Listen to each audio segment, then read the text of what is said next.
SLB online classes में आपका हार्दिक स्वागत है। आज का हमारा जो टॉपिक है वो सामान्य सा है। ये लगभग 8वीं 9वीं 10वीं और 12th के अंदर इसकी नॉर्मल सी जानकारी दी जाती है। उसका नाम है पदार्थ। तो सबसे पहले तो हम बात करते हैं कि पदार्थ होता क्या है। तो पदार्थ के बारे में जिन चीज़ों में भार पाया जाता है यानी द्रव्यमान की जो संख्या पाई जाती है या जिनके अंदर आप आसानी से किसी वस्तुओं को छूकर महसूस करते हो उसको बोलते हैं पदार्थ। इस प्रकृति के अंदर जितनी भी वस्तुएं बनी हुई है वो परमाणु तथा अणुओं के संयोग से बनी हुई है और परमाणु तथा अणुओं के संयोग से ही पदार्थ का निर्माण किया जाता है। तो अपने 8वीं से लेके 10वीं तक की किताबों में विज्ञान में इनकी चर्चा की जाती है कि पदार्थ कितने प्रकार का होता है और पदार्थ के द्वारा हम इनको किस प्रकार से अलग अलग वर्गों में बांट सकते हैं। तो पदार्थ के आधार पर हम इसे 5 भागों में बांट सकते हैं: ठोस, द्रव्य, गैस, प्लाज्मा तथा बीईसी बोस आइंस्टीन कंडेंसेट। ये पदार्थ की 5वीं अवस्था है। लगभग किताबों के अंदर जो जिक्र होता है वो 3 अवस्थाओं के बारे में हम पढ़ पाते हैं। पहली आती है ठोस, दूसरी द्रव्य और तीसरी होती है गैस। 4 नंबर की जो अवस्था है वो प्लाज्मा है, जिसके कारण कुछ कण चमकते हुए प्रतीत होते हैं। यानी जो टीवी वगैरह होते हैं उनकी पिक्चर ट्यूबों में भी इसका इस्तेमाल किया जाता है और कणों के रूप में ये प्रतिदीप्त करते हैं या कणों के रूप में व्यवस्थित होते हैं। 5वीं अवस्था आती है इसकी बोस आइंस्टीन कंडेंसेट और 1000वें भाग में से या 1,00,000वें वायुमंडलीय 1,00,000वें भाग में से वायु की शुद्ध अवस्था को प्राप्त करना यानी 1 ग्राम शुद्ध अवस्था को प्राप्त करना बोस आइंस्टीन कंडेंसेट यानी जो पदार्थ की 5वीं अवस्था है उसका अनुमान लगाया जाता है कि इतना सारा वायुमंडल है जिसके अंदर से हमें 1,00,000वें भाग में से जो 1 ग्राम वायु की जो मूल मात्रा है उसको शुद्ध रूप में प्राप्त करना। किताबों में इनका अलग अलग जिक्र किया जाता है। तो हमें क्या करना है, इस वायुमंडलीय दाब में से शुद्ध वायु की अवस्था को या शुद्ध वायु को प्राप्त करना बोस आइंस्टीन कंडेंसेट कहलाती है या बीईसी से भी आप इसको निरूपित कर सकते हैं। तो सर्वप्रथम आती है अपनी ठोस अवस्था। क्या होती है, जिसके अंदर क्या होते हैं, जो कण होते हैं वो पास पास होते हैं। इसमें कण पास पास और आकर्षण बल अधिक यानी आपस में जो खींचने की जो क्षमता होती है वो ठोस में ज्यादा होती है, आकर्षण बल अधिक। इसके अलावा द्रव्य के अंदर कण दूर दूर,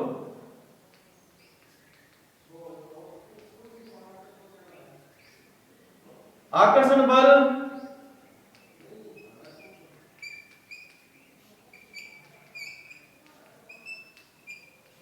कम। इसके अलावा गैस में बहुत दूर दूर होते हैं,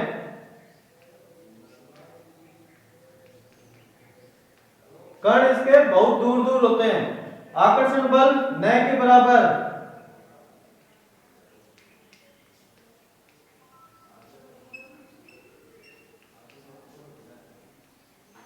प्लाज्मा चमकते कण होते हैं इसमें और टीवी के अंदर जो पिक्चर ट्यूब होती है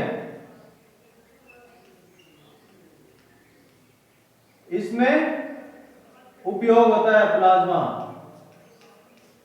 और ये होता है वायु के 1,00,000वें भाग से शुद्ध वायु को प्राप्त करना।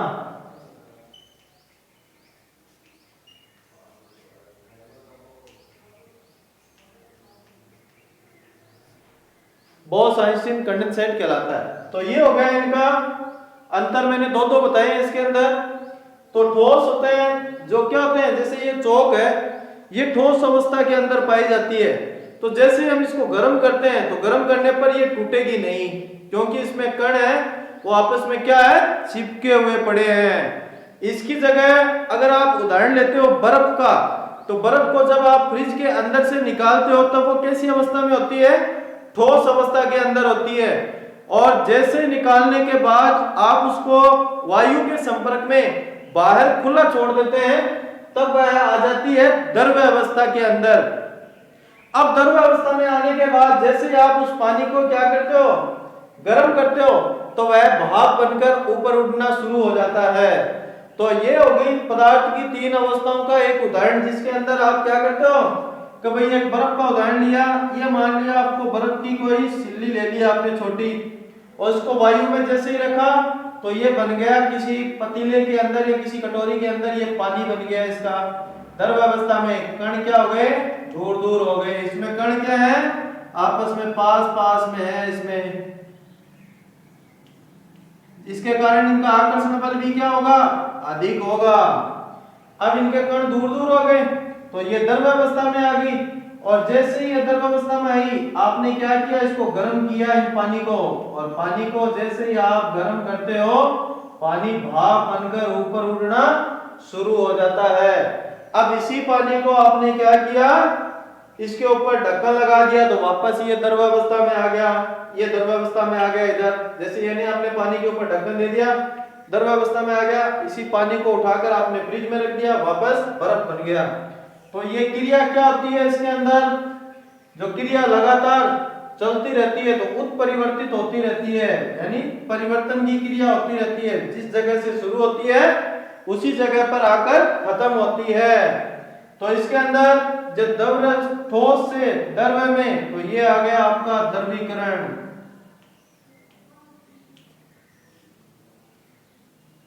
और इसके अंदर जैसे द्रव को आप गर्म करते हो तो ये आ गया वाष्पीकरण की क्रिया।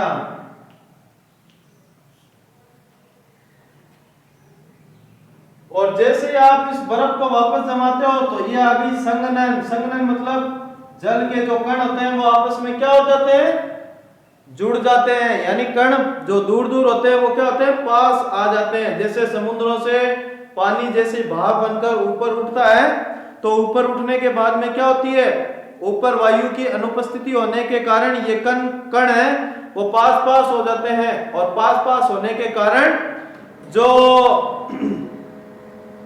जल के और हाइड्रोजन के कण वो जमने से बर्फ के रूप में परिवर्तित हो जाते हैं और हमें बादलों के रूप में दिखाई देते हैं। इसी प्रकार फ्रिज के अंदर भी ऑक्सीजन की क्या होती है, अनुपस्थिति होती है, यानी ऑक्सीजन बिल्कुल भी नहीं पाई जाती फ्रिज के अंदर, जिसके कारण जो पानी आपने फ्रिज के अंदर रखा है वो क्या बन जाता है, बर्फ बन जाता है। यानी जो कण थे वो क्या हो गए, आपस में चिपक गए, जुड़ गए। इन जुड़ने की क्रिया को कहते हैं संघनन। वाष्पीकरण का अर्थ होता है कि किसी पानी को जब आप गर्म करते हो तो गर्म करने पर वह भाप बनकर ऊपर उठना शुरू हो जाता है, इसको वाष्पीकरण की क्रिया कहा जाता है। इसके अलावा जो आपने ठोस से पानी के रूप में परिवर्तित कर रहे हो, यानी किसी बर्फ को उठाया और आपने क्या किया, उसको बाहर रख दिया, थोड़ी देर बाद में वो क्या हो जाता है, पानी बन जाता है। तो जो ठोस से द्रव के रूप में परिवर्तित होना द्रवीकरण कहलाता है। तो इसमें आपने तीन चीज देखी है, तो द्रवीकरण, वाष्पीकरण तथा संघनन की क्रिया। तो द्रवीकरण का अर्थ है द्रव के रूप में परिवर्तित होना, संघनन का अर्थ है किसी द्रव का ठोस में परिवर्तित होना। और इसके अलावा जब किसी द्रव्य को आप गर्म करते हो, हीट करते हो, तब वह वाष्प में बदलना शुरू हो जाता है, तो उसको बोलते हैं वाष्पीकरण की क्रिया। इस प्रकार से आप एक बर्फ का उदाहरण लेते हुए किसी ठोस, द्रव्य, गैस को आसानी से आप समझा सकते हो कि भाई ठोस किस प्रकार का होता है, उसमें कण होते हैं, वो पास पास होने के कारण उनका आकर्षण बल क्या हो जाता है, अधिक हो जाता है। इसी प्रकार द्रव्य के कण दूर दूर होने के कारण उनका जो आपस में आकर्षित करने की जो क्रिया है, आकर्षण की जो क्रिया है या जो आकर्षण बल है वो क्या हो जाता है, कम हो जाता है। इसी प्रकार गैस में कण क्या होते हैं, बहुत दूर दूर होते हैं। इस प्रकार की संरचना पाई जाती है गैस के अंदर। जिसके कारण इनका आकर्षण बल न के बराबर होता है और जो ये भाप बनकर क्या हो जाते हैं, ऊपर की ओर उठने शुरू हो जाते हैं। इसी प्रकार जो संघनन द्रव्य की क्रिया होती है, इसमें कण क्या हो जाते हैं, थोड़े दूर दूर हो जाते हैं, जिसके कारण इनका आकर्षण बल थोड़ा कम हो जाता है, जबकि ठोस में सबसे ज्यादा आकर्षण बल पाया जाता है। तो आप में अगर 1 नंबर का क्वेश्चन पूछते हैं कि ठोस द्रव्य गैस में से सबसे अधिक आकर्षण बल किस में पाया जाता है, तो आप लिखोगे उसमें ठोस। इसके अलावा ये तो हो गई आपकी 3 जो ठोस द्रव्य गैस। चौथी अवस्था आती है प्लाज्मा। प्लाज्मा क्या होती है, कणों के रूप में विद्यमान होती है और जो लेटेस्ट नोई का जो वर्जन आया है इस बार, उसके अंदर इन 5 अवस्थाओं के बारे में जिक्र किया गया है। तो जो पदार्थ की 5 अवस्थाएं होती है, पहले 3 थी अब 5 है, तो चौथी जो प्लाज्मा है ये पिक्चर ट्यूब में या चमकते हुए दीप्त के रूप में या ब्रह्मांड की अगर बात करते हैं तो तारों के रूप में जो हमें चमकती हुई चीजें दिखाई देती है, उन सबको प्लाज्मा के रूप में परिवर्तित किया जाता है या परिभाषित किया जाता है। इसके बाद में आता है बोस आइंस्टीन कंडेंसेट, 5वीं अवस्था है BEC। तो वायु के 1,00,000वें भाग में से शुद्ध वायु को प्राप्त करना बोस आइंस्टीन कंडेंसेट कहलाता है। तो ये अपना एक छोटा सा टॉपिक था, पदार्थ की कितनी अवस्थाएं होती है और पदार्थ जिसके अंदर भार पाया जाता है, जिनमें द्रव्यमान पाया जाता है, उसे बोलते हैं पदार्थ। पदार्थ 2 प्रकार के होते हैं, द्रव्य और द्रव्य। तो द्रव्य होता है तरल के रूप में और द्रव्य होता है जिसके अंदर भार की क्वांटिटी पाई जाती है, वो द्रव्य कहलाते हैं।